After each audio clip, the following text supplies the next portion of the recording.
Tony Buzbee's license. Was there a settlement with Jane Doe? And is the bloggers being paid?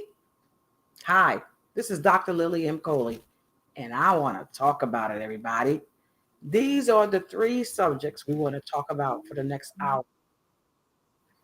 Buzbee, was there a license that he had or didn't have? We believe he had a license, everybody. But at the end of the day, I know there's some talk about whether he did or whether he didn't. We're going to get into it with receipts. And then, everybody, there's been controversies on the settlement of Jane Doe. Was there one or not? Maybe, maybe not. It depends on who you ask. Nonetheless, we know there's something that did happen, and probably a technicality or something small like that, or big, depending on who you talk to. But nonetheless, it all worked out in the wash. But the funny thing about it is, why are some bloggers mixing the truth with a lie? Some of them coming out with big fat lies. Or are they being paid for telling something that they know not to be true? This is this is Dr. Lily M. Coley on Keeping It Real with Dr. Lil. And I want to get into it. I want to get into it, everybody. I want to go right into the video with Ticket TV and Kadisha Lynn on some observations that they have in regard to the whole shenanigans with Buzbee and his license. We know he has a license.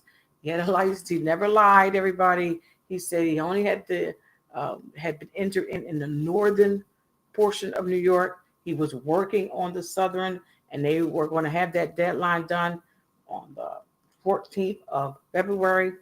And because he didn't send in a real signature, he sent an electronic one. That's when the things got a little bit delayed and a little stuck. But I'll let you hear from people who actually did the digging, who did the research, and he looked into it. But nonetheless, here we are right now. There was a lot of different speculations and things that were just not true that were said. And that's what we want to clear up, because we don't want to be living in a lie, everybody. That's what we don't want. I don't think most people will want their children to live in a lie. And I surely don't want you guys to live in a lie. So here we are, everybody. This is Ticket TV. And what we're going to do is we're going to play this so you can hear what's going on with that. Let me just make sure I got the screen right, because you know how I do with that. Yeah, everything looks good here.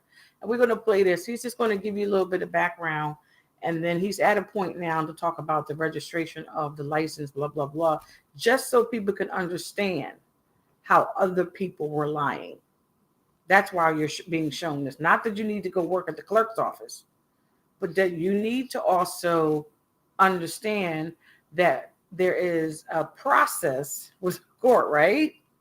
And some people want to make it seem like other people don't know what they're saying or doing to kind of muddle it. We call that false statements or fraud. We're trying to get justice here for some people who claim or say, and we believe to some degree, are victims. That's why we're doing this. It's not for patty cake. So nonetheless, not to go on a rant right with that, let me go and play this so you guys can hear it for yourself. And then we have another one that we're going to play so you can also hear that as well. All right, here we go, everybody.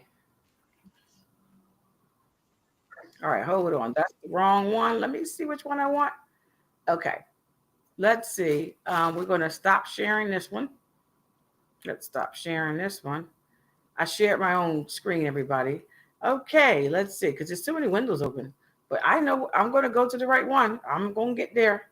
So here we are. So let's see this here. I'm going to share this to the window of, and I pretty much thought I had his name up there. He's right here now. I'm not at the bottom of it. So let's play it before we go on to anything else. A wet signature, not an electronic signature. He sent an electronic signature, but needed to send a wet signature. Timeline ran out, ladies and gentlemen. Deadline ran out. That's exactly what happened, y'all. The deadline ran out on Tony Buzbee. So for that situation is why I believe, and why this other lady, Katie Shalin, believes that Tony Buzbee said, you know what? I couldn't get him on the deadline on this, so I had to drop that case, right? But then there was a question about Tony Buzbee's ability to practice law in the state of New York. Well, Tony Buzbee already had this to prove he had that ability, right? But if you look back at this, the last line says, in the event Mr. Buzbee moves for pro hac vice or regular admission in this court in the future, which means that he wasn't barred because he could still try to bring forth cases in that court. Because if he was barred, he wouldn't be able to do it. Liars. But let's keep going. He must attach a copy of this order to his motion or petition. Now, guess what happened, y'all? Pastor, what's up, dog? Salute to you. Guess what happened? These liars, knuckle draggers, and protectors of foolishness on YouTube didn't tell y'all this. Tony Buzbee, in that case right there versus Diddy, in New York, he applied for pro hac vice. And read what that line says, y'all. This is a different case he had against Diddy. It said the motion of Anthony G. Buzbee for admission to practice pro hac vice in the above captioned action is granted. Applicant has declared that he is a member in good standing in the bars of the states. Now, that one he got on time. And now it's going to be an issue because Tony Buzbee, for each of those little cases, he can go do the same thing. And I'm willing to bet my salt that most all those other judges, based off what they've seen from this approval in this case against Diddy, being that Tony Buzbee was licensed to practice in New York in all the courts, they will admit him as well. As you see in the upper right-hand corner of your screen, order for admission, pro hac vice, and who is the name? Versus Sean Combs. But it gets deeper. So now it makes more sense why Jay-Z and Alex Spiro dropped their motion for sanctions, because if Tony Buzbee was dirty, if he was barred in all of New York, and Jay-Z was so gangster and hardcore to go after Tony Buzbee and tear him down, why did Jay-Z uplift those motions for sanctions against Tony Buzbee? Jay-Z would have had an open and shut case. You know what I think? I personally think it's because they didn't know how this would go. Right? Meaning his filing for pro hac vice. And Tony Buzbee probably didn't know how that was going to go. So in safety of that situation, and having a situation where he was rejected, which he wasn't in this situation, I believe, just like Katie Shalin, that Tony Buzbee, Jay-Z's lawyer, spoke with each other. And Spiro said, we won't push for sanctions on you on this, but you dropped that case with prejudice, so you can't bring that back up against my client. And Tony Buzbee, knowing that he didn't know how this was going to play out as far as the pro hac vice, because his deadline had ran out, he made a last-second decision. Right? We don't know what happened behind the scenes. If Tony Buzbee himself broke off the victim, we don't know what happened, because that victim has not spoken about that situation in any negative way about Tony Buzbee. But I'm going to let the girl who broke this down, and I'm going to put a link to her channel in here too, because she's dead on. And I've been telling y'all this. Katie Shalin. And I just want to pause right here just to say, just like Ticker TV just said, he said that we don't know what happened because we're not there. We're only doing speculation. So why are we doing this? Because sometimes when you need to have justice in the earth, if you will, the community, like you and I, have to rally around the truth. There's some people who never gonna be with the truth.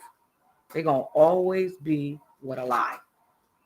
And it's our job as community leaders and adults, mature adults, to walk something out called the truth. Now, some of us, I ain't gonna lie, we're victims, at least we believe we are, in the same type of system, which is why this is personal for some of us, right? It's not something I called myself to be in or to be a part of. It's just my life drove me this way, right? So we have people who have different skill sets to investigate, to look into things, to be able to articulate and to understand the law. So in this regard, that's what we're doing. We're trying to give you the information because we wasn't there, we don't know, and some of the other stuff is obviously not public. But the law still speaks for itself. And sometimes when things happen, there are technicalities that happen. I mean, I've been doing stuff with the court, and I'm not even a lawyer. And little small things can happen with technicalities that can cause something. And then you, in this case here, maybe if it did, the lawyers got together and decided what they was going to decide. I don't know. But at the end of the day, the whole point is with Tony Buzbee being there saying that he's such a horrible, horrific person because he's going after and helping the victims. Oh my God. Why would you drop sanctions against a person that's horrible, horrific, and did all this stuff against you? Right? So the whole point is there was something there for them too, for Buzbee as well as the other side. So in this negotiation, this is a procedure thing. It's not merits. It had nothing to do whether or not it was merits, whether somebody did it or not. We didn't get to that yet. So at the end of the day, we always want the truth to come out because the truth will always set you free. The truth is an important thing. So what I was going to do, instead of playing his, I was just going to go back and play hers because Kadisha is she's another great blogger, and she did a piece that he's referring to now on her site, which gave a lot of us some information on the timeline. And the timeline was pretty good because um, the timeline's a big deal on when Mr. Buzbee was told by the court to have his southern district, because he already had New York State. He worked in the northern district of New York already. He had a southern district technicality he had to fix, and he was given the time, February 14th, Valentine's Day, to get it done.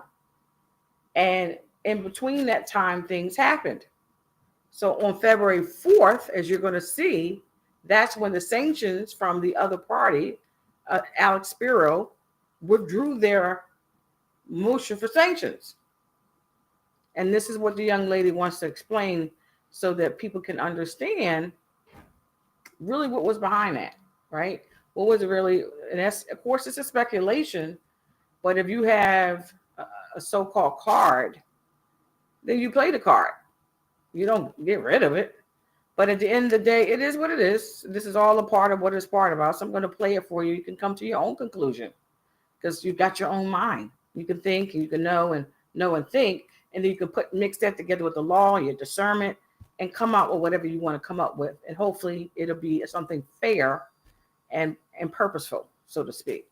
All right, enough of talking, y'all. Here we go.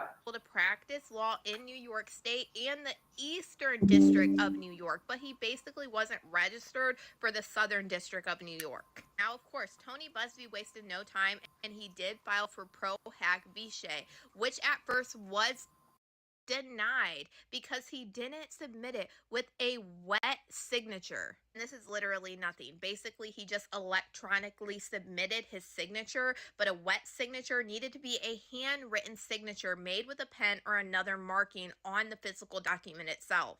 A lot of the media was just going crazy about this. They were spreading lies saying that Tony Buzbee was totally disbarred from filing cases in New York City. And they were like, all of these Diddy cases are going to be dropped. This is horrible.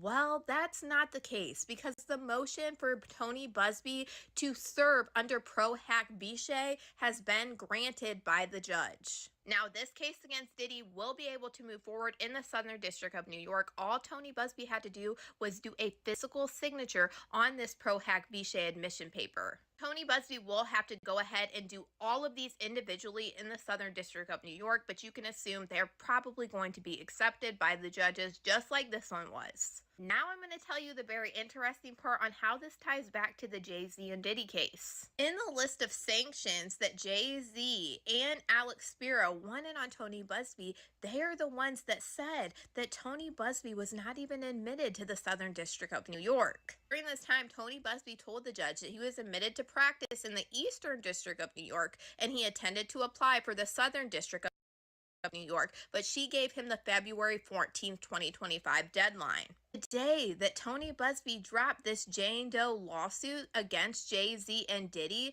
was the same day that he was ordered to show proof of admission to the Southern District of New York. Keep an eye on this date. This judge said this on January 28th of 2025.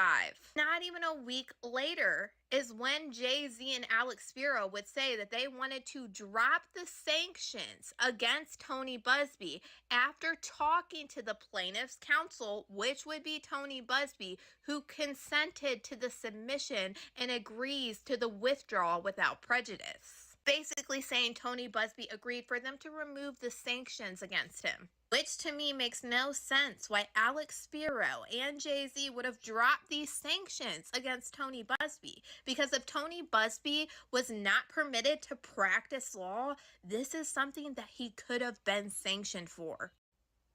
This is what has me even more confused, because Jay-Z is the one that said that this lawyer gets to walk away without repercussions and the system has failed. But if you knew that Tony Buzbee was not even able to practice law in the Southern District of New York, he could have tried to get these sanctions on Tony Buzbee.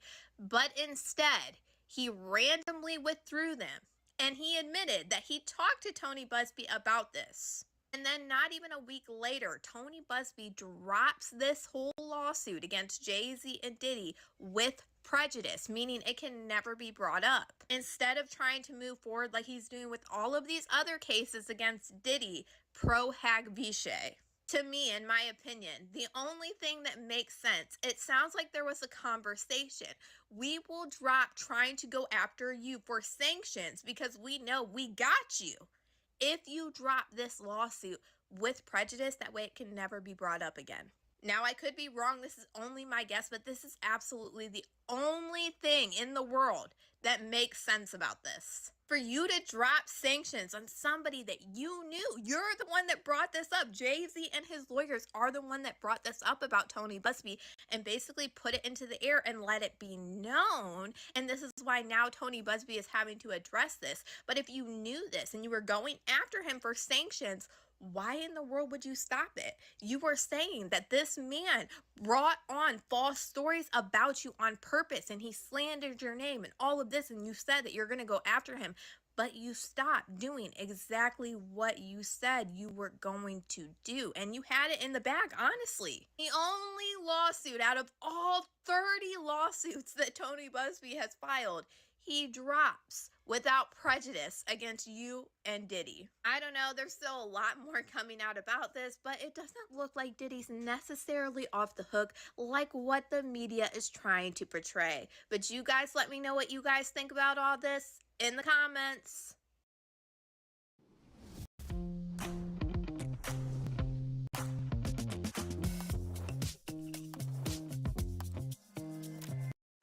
Very interesting how that went down, everybody.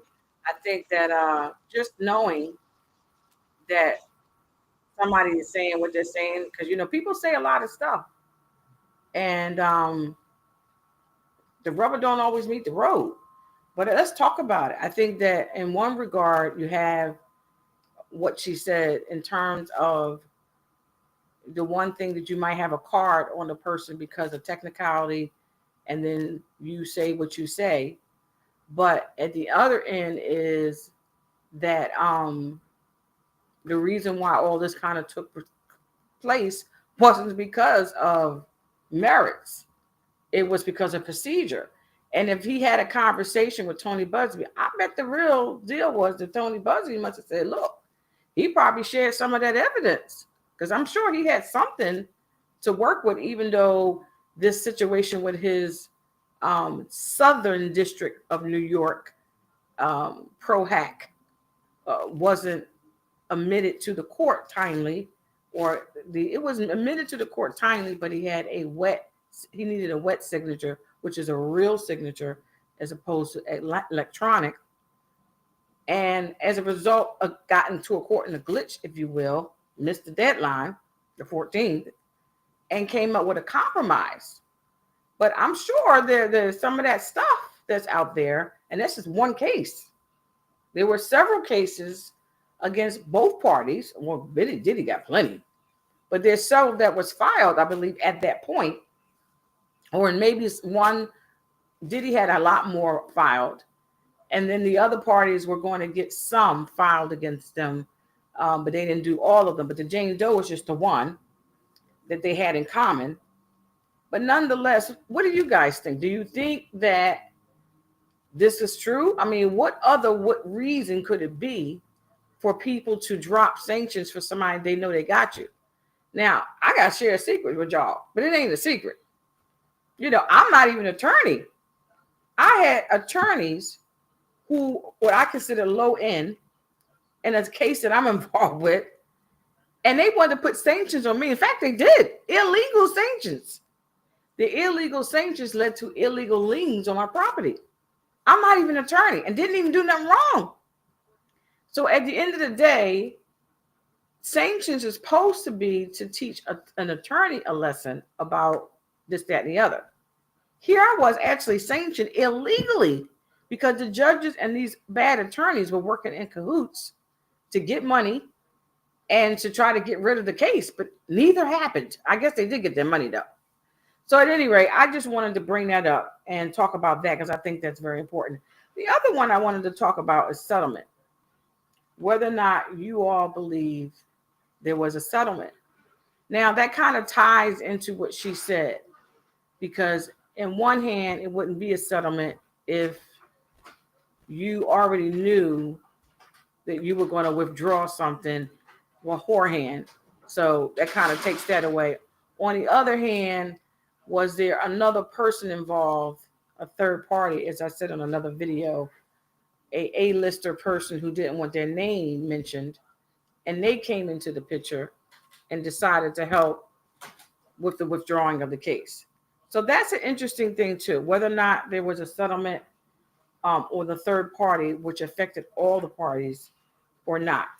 Let me know what you think in the comments, whether or not you think there was a settlement for the Jane Doe.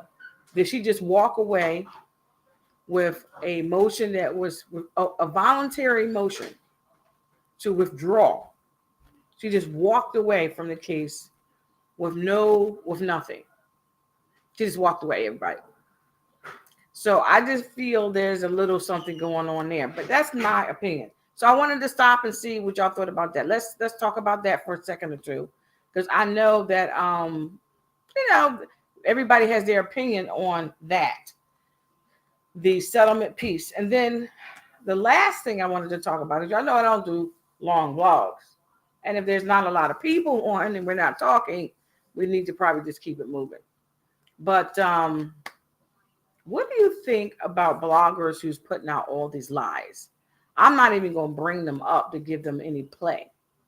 But there are a few bloggers out there. If you type in certain things about Buzbee and law, New York license, blah, blah, blah, a whole lot of lies come up. I guess, okay, you might be doing a report, but these reports are not really credible reports anyway, as far as the outlets. But do you think they're being paid?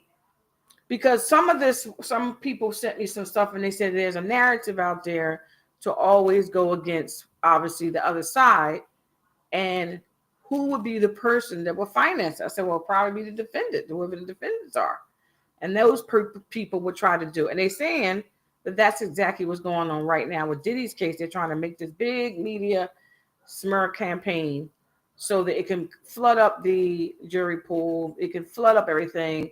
I'm gonna come against all that in Jesus' name. I'm gonna trust God that there is going to be justice and victory for the victims. That's what I'm gonna believe. So I know that there's a lot of other talk out there, and people are going to say what they're going to say. But there is a thing where it seems like somebody's being paid to make false information out there, and who would benefit from it would only be the defendants. But we're going to trust that the truth is going to prevail, and that it's going to come through, and it's going to be where it needs to be. And we're just going to go with that, everybody. We're not going to go away from that at all. We're going to believe that the truth will always set us free. So we just wanted to make sure everybody was clear on everything. I wanted to do one last little clip of Ticket TV, and he gives a little bit more, and I may skip around in this video, but he gives more information on the whole thing. He talked about what Kadisha Lynn, what she talked about, and he also gives his analysis. I wanted to make sure his voice was heard too, because he did a lot of work in trying to keep us updated on all this. Because this is a lot, everybody. This is a lot of stuff. It's a lot, and it's coming pretty fast. So, yeah. So at any rate, I'm going to play a little bit more of his stuff, and as I said, I'm gonna skip around because some of his stuff can get crazy a little bit, just a little crazy every now and then. Folk, I guess, sending him stuff and say stuff and he don't like what they're saying, and I'm not getting involved with that. So I'm just here to get the information and do what I do there. So here we go, everybody. They wanted. Now, remember this letter y'all see on y'all screen. That was the judge telling Tony Buzbee, hey, Tony, I need you to get me that admission by a certain date. I need that admission, Tony. Is what the judge was telling Tony Buzbee. She needed the admission by January the 28th. That's what she was telling Tony Buzbee, Judge Annalisa Torres. But then this happened, and everybody ignores this. And I'm going to put this on your screen because they all ignore this right here. And this is the smoking gun in the whole situation. If Jay-Z and Alex Spiro was really, really, really trying to stick it to Tony Buzbee because he's a liar, he's a scam, he's a 1-800 lawyer, and all these other things. Once again, ladies and gentlemen, I present the question to the world.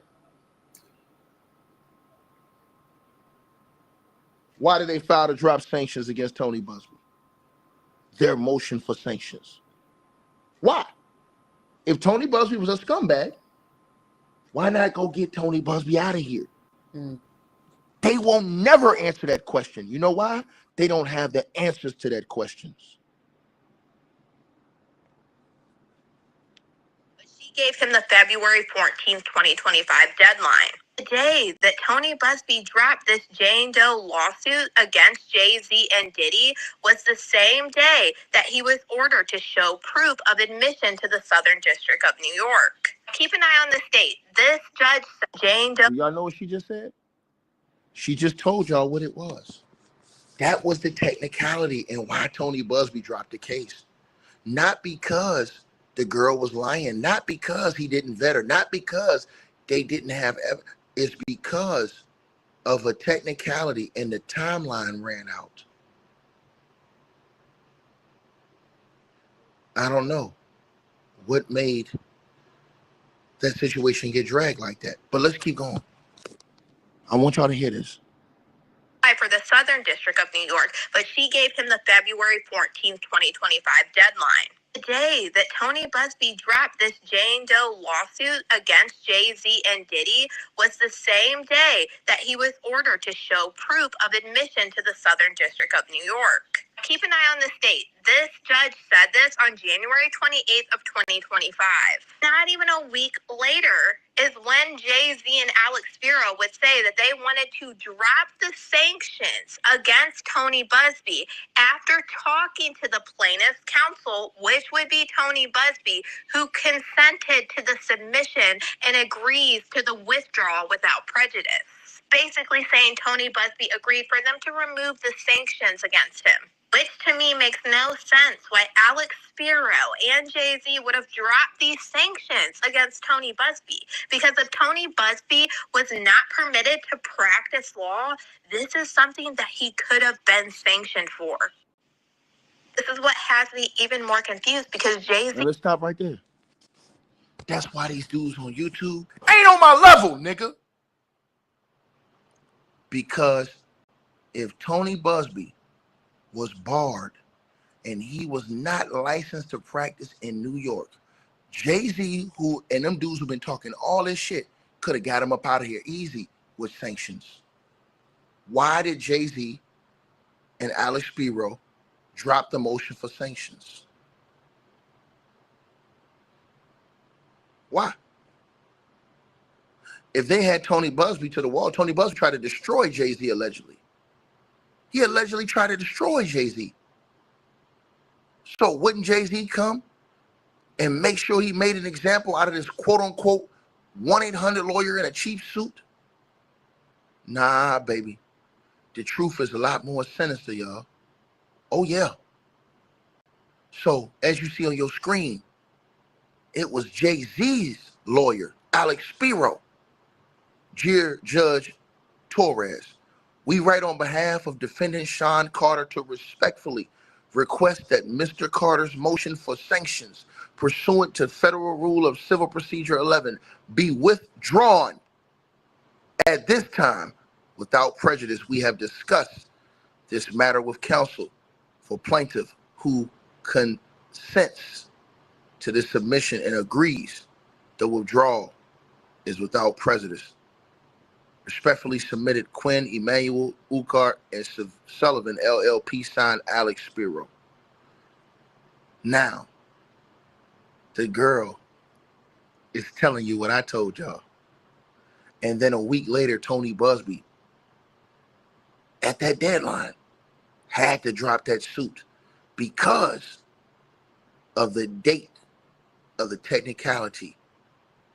Basically, Tony Buzbee ran out of time on that case, but they lied and said that he was barred and that he couldn't practice in New York and he was out of here, and that was a lie. Because in all of these cases, as an out-of-state lawyer, Tony Buzbee then could have filed for pro hac vitae, which means that out-of-state lawyers can practice in another state. You just have to file the filing. And what Tony Buzbee did wrong in a certain situation was he signed the signature electronically, but they needed a wet signature, meaning that you had to sign hand signature. The truth is a lot more gangster than these lies, these capping ass. But remember, this goes back to what I told y'all. Jay-Z and them, Tony Buzbee and them rolled the dice and had to take a big, that situation had to be a push because neither of them knew how it was going to play out. So, in my opinion, that's why they let that one go. But if you see this other Diddy case in that same New York, Tony Buzbee filed to keep this case going via pro hac vitae, and his admission was granted. Read the black print on the upper right-hand corner of your screen. Order for admission, pro hac vitae. Look at the bottom. Right. So this is how he was granted the ability to pro hac visa in order to go to the court. So I think this is a duplicate of what we already talked about. And in a nutshell, I think we've already hashed that.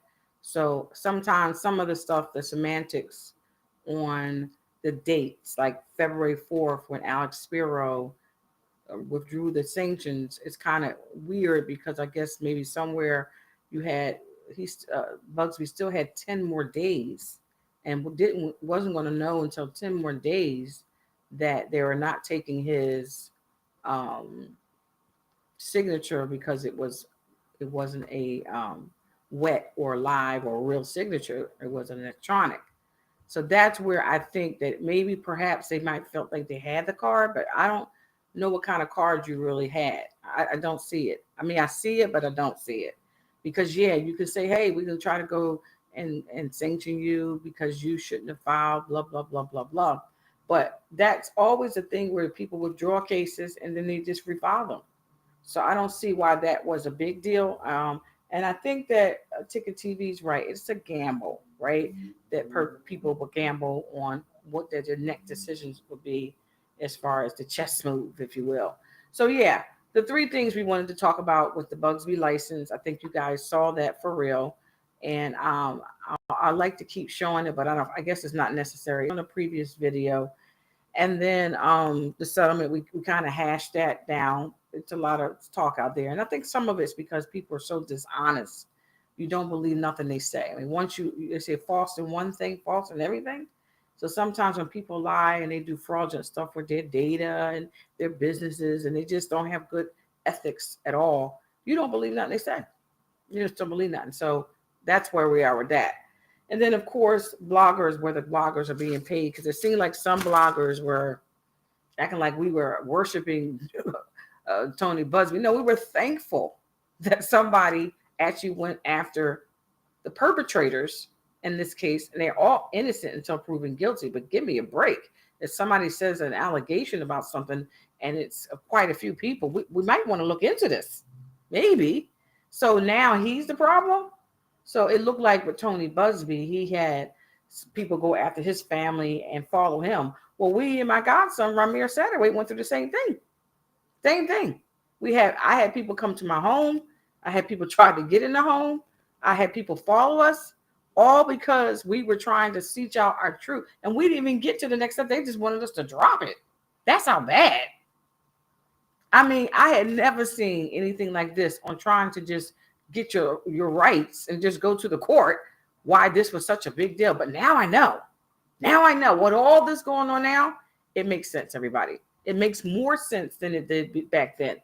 So at the end of the day, I believe that I'm a victim too.